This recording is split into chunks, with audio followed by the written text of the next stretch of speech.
Sebelum melanjutkan, jangan lupa subscribe dulu, terima kasih. Bab 453 Menyiksa Ziling. Sial, aku tidak menyangka kalau kesadaran Murong Yu bisa menempel pada tubuh lain. Ini akan memperpanjang waktu bertahan hidupnya. Ini buruk. Melihat Murong Feng menempel pada tubuh leluhur tua lembah Dewa Pedang dan kultivasinya meningkat dari alam surga tingkat 7 dari alam surga tingkat 6 dalam sekejap, wajah Ziling langsung berubah dan ketakutan yang berkilauan di matanya tidak menjadi sedikit lebih kuat. Mengapa ini terjadi? Dia jelas hanya berada di alam surga tingkat 7, tetapi mengapa tekanan ini bahkan lebih kuat dari tekanan Murong Feng? Zhang Tianyi juga mengerutkan keningnya erat-erat. Meskipun kesadaran Murong Feng menghilang, pada saat itu, tekanan yang dipancarkan oleh leluhur tua lembah Dewa Pedang bahkan lebih kuat daripada tekanan yang dipancarkan oleh Murong Feng sebelumnya. Itu menyatakan satu hal.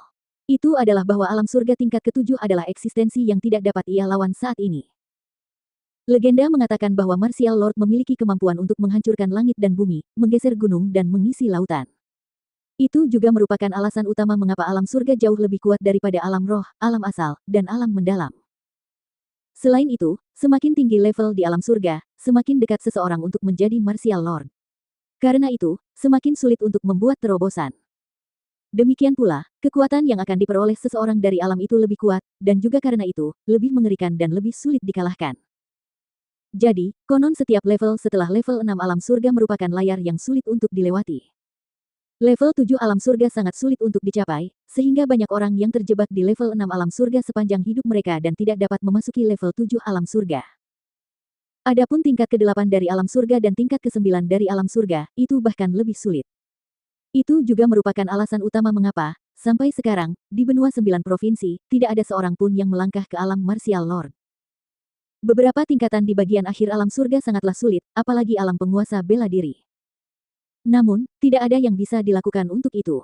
Perjalanan kultivasi bela diri memang seperti itu. Semakin jauh seseorang melangkah, semakin sulit. Hanya orang-orang yang memiliki bakat luar biasa kuat yang mampu melampaui penghalang itu, berjalan semakin tinggi, dan akhirnya, menjadi karakter puncak yang mampu memanggil angin dan hujan. Hari ini, Zhang Tianyi, Chu Feng, dan Ziling merasakan kekuatan mereka yang berada di alam surga tingkat 7. Itu memang alam yang saat ini tidak dapat mereka lawan. Hahaha. Chu Feng, Ziling, Zhang Tianyi, kalian bertiga cukup liar tadi. Bukankah kalian mengancam akan membunuhku? Bukankah kalian mengancam akan membunuh anakku? Bukankah kalian mengancam akan memusnahkan keluarga Murongku? Bukankah kalian mengancam akan memusnahkan lembah Dewa Pedangku? Bagaimana sekarang? Kenapa kau tidak bergerak sama sekali? Kemana perginya semua sikap sombongmu tadi? Pada saat itu, leluhur tua lembah Dewa Pedang itu bertindak seolah-olah dia adalah orang yang sedikit hina yang memperoleh sedikit keberhasilan saat dia tertawa terbahak-bahak. Nafsu haus darah di matanya meluap kemana-mana tetapi pada saat yang sama, senyum sinis dan dingin tersungging di wajahnya. Dasar bajingan tua. Kalau mau membunuh, ya bunuh saja. Kalau mau memotong, ya potong saja. Jangan banyak omong kosong.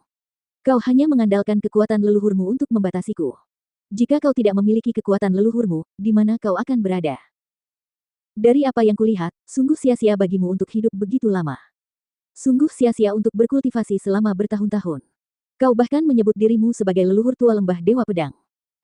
Kau sebenarnya adalah tumpukan sampah tua. Zhang Tianyi tidak takut pada langit maupun bumi saat ia menghina leluhur tua lembah Dewa Pedang. Dasar bocah nakal. Tadi, kaulah yang paling banyak bicara. Sekarang, kau berani memaksakan kata-kata seperti itu. Tentu, aku akan membiarkanmu. Leluhur tua lembah Dewa Pedang itu tersenyum dingin, lalu mengangkat telapak tangannya. Pedang cahaya sepanjang 3 kaki muncul di telapak tangannya. Tak lama kemudian, dia tiba-tiba mengayunkannya, dan bilah cahaya itu menembus dada Zhang Tianyi. Dengan suara puci, bilah cahaya itu menembus dada Zhang Tianyi. Dasar bajingan tua. Hanya ini yang kau punya. Itu tidak cukup menarik, itu tidak cukup menyegarkan. Tidak bisakah kau menyiksa orang dengan lebih baik? Aku akan memberitahumu ini. Lebih baik kau membunuhku lebih cepat, atau saat kekuatan leluhurmu menghilang, aku akan membuatmu berharap kau mati. Ketika dada Zhang Tianyi tertusuk, dia sebenarnya tidak berteriak atau menjerit. Sebaliknya, dia tertawa keras. Leluhur tua lembah Dewa Pedang tidak dapat lagi menahan amarahnya.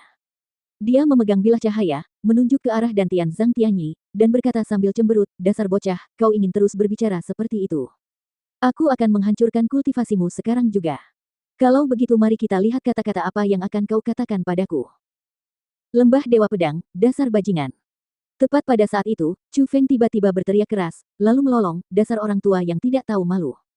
Kulihat kau terlihat seperti beruang dan memiliki jiwa monyet.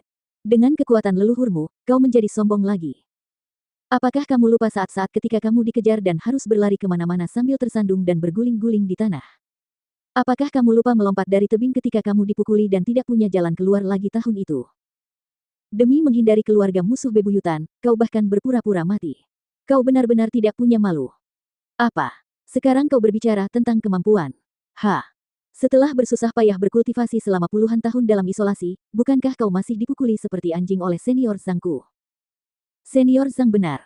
Kau hanya seonggok sampah tua. Kau telah menyia-nyiakan waktu bertahun-tahun untuk berkultivasi, dan kau masih kalah dengan beberapa tahun berkultivasi yang telah kami, sekelompok anak muda, lalui. Apakah semua tahun-tahunmu telah kau jalani sebagai seekor anjing? Chu Feng terus melontarkan hinaan serta berbagai macam ekspresi mengejek. Hal itu menyebabkan leluhur tua lembah Dewa Pedang menjadi sangat marah hingga wajahnya berubah dari biru menjadi ungu dan dari ungu menjadi biru. Bahkan tangannya gemetar saat dia mengarahkan pedang cahayanya ke Chu Feng dan berkata, Chu Feng, awalnya aku ingin mengurusmu nanti.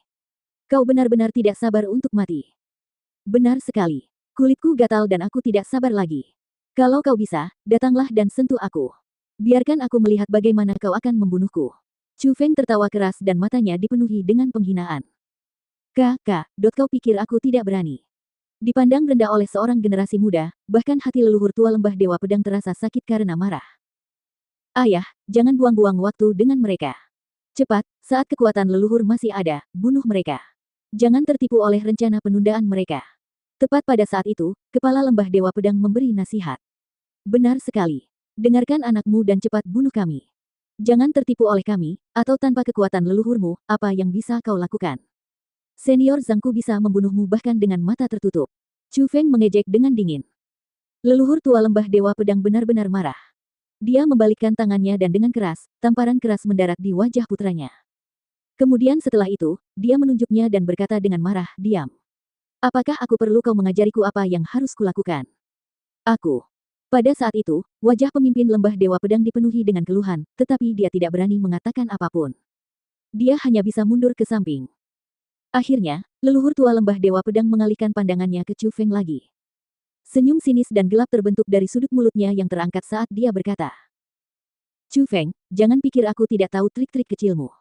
Bukankah itu hanya untuk membuatku marah, lalu menyiksamu sedikit demi sedikit, dan setelah kekuatan leluhurku menghilang, melakukan serangan balik. Apa kau pikir aku tidak akan tahu maksudmu? Aku tahu kulitmu tebal dan kau tidak takut disiksa. Tapi bagaimana dengan orang di sebelahmu? Apakah Nona Ziling ini sanggup menanggung siksaanku? Saat dia berbicara, leluhur tua lembah Dewa Pedang itu mendekati Ziling, menggunakan tangannya untuk mengangkat rahang tajam Ziling, dan berkata dengan penuh nafsu. Ayah, penampilan mungil ini sungguh cantik. Aku sudah hidup bertahun-tahun, tetapi ini pertama kalinya aku melihat wanita secantik ini. Aku ingin tahu seperti apa penampilannya jika ada beberapa luka berdarah di wajahnya. Beraninya kau. Melihat itu, ekspresi Chu Feng berubah drastis. Di wajahnya yang sebelumnya tidak takut pada langit maupun bumi, kemarahan yang hebat langsung muncul dan pada saat yang sama, ada ketakutan yang sangat tidak nyaman. Ia tidak takut bagaimana leluhur lembah Dewa Pedang menyiksanya. Tidak peduli bagaimana, itu akan baik-baik saja.